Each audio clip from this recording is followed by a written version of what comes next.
My daughter's hands trembled. Her backpack slipped from one shoulder. Her eyes, wet, fixed, too steady for a 9-year-old. Dad, promise you won't be sad. Her voice broke on the last word. I nodded slowly, unsure, feeling that strange stillness that comes before a storm. She handed me a folded paper. My friend's mom works at the hospital, she whispered. She told me to give this to you. Don't tell Mommy. The world went quiet, only her breathing, mine. I opened it. A medical report. My wife's name printed at the top. But the diagnosis wasn't about her. It was about a pregnancy. The date, impossible. I read it once. Twice. Again. Each word cut deeper, colder than a knife, quieter than a gunshot. I folded it, kissed my daughter's forehead, told her to wash up for dinner. Then I sat alone. The fridge hummed too loud. My hands were still. My pulse steady. I stared at the paper, betrayal written in sterile ink. Something inside me froze into clarity. Days passed. I said nothing. I watched her, my wife, move through the house like a ghost wearing love's costume. Same smile. Same touches. Same lies. When she kissed me, guilt hid under perfume. When she said I love you, it sounded rehearsed.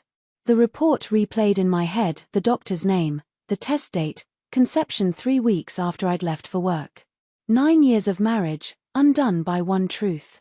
At night, her breathing beside me mocked the silence in my chest. I didn't rage. I calculated. I wanted facts, not excuses. Quietly, I asked a favor from a friend at the clinic. One check. One name. The doctor wasn't random. He'd seen her often. Then I checked her phoned patterns, not texts.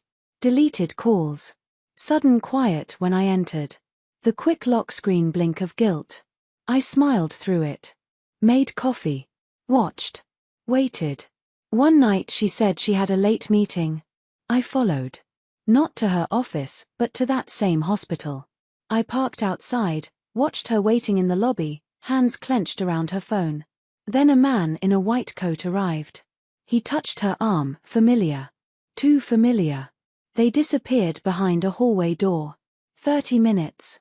When she came home later, her smile was careful, her kiss practiced. A week later, I had the proof. DNA done quietly. No confrontation. The child wasn't mine. Neither was the pregnancy. She'd been seeing him nearly a year. I didn't shout.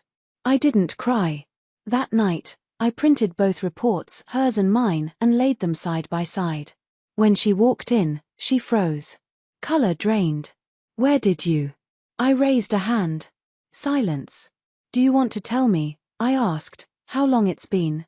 Or should I read it aloud? Her lips trembled. Tears came fast. I felt nothing. Not hate. Not pity. Just finality.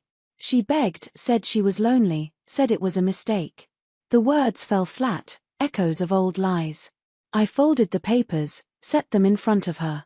You'll leave tomorrow, I said. No scenes. No shouting. You'll tell her, I nodded toward our daughter's room, you're helping a friend. You won't come back. Her tears turned frantic. I didn't move. Because this wasn't anger anymore, it was control. She saw it too. I was already gone. The silence that followed was the loudest I'd ever heard. By morning, her side of the closet was empty. The house finally still.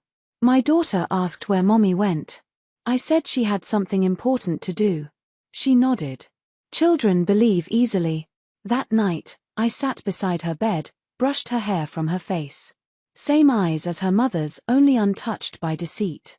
I looked at the reports one last time, then fed them to the flame. The paper curled, blackened, vanished. The truth had done its work. It didn't need to exist anymore.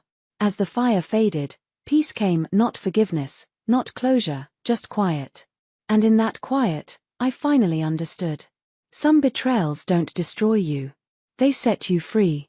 Thanks for watching. Don't forget to like, share, and comment. Subscribe now to Cheating Stories Insight World for more powerful stories. And that's the end of this story. If you enjoyed it, don't forget to like, subscribe, and hit the notification bell. It really helps support the channel. Leave a comment below with the kind of story you'd like to hear next. Your ideas motivate me to create more amazing stories just for you.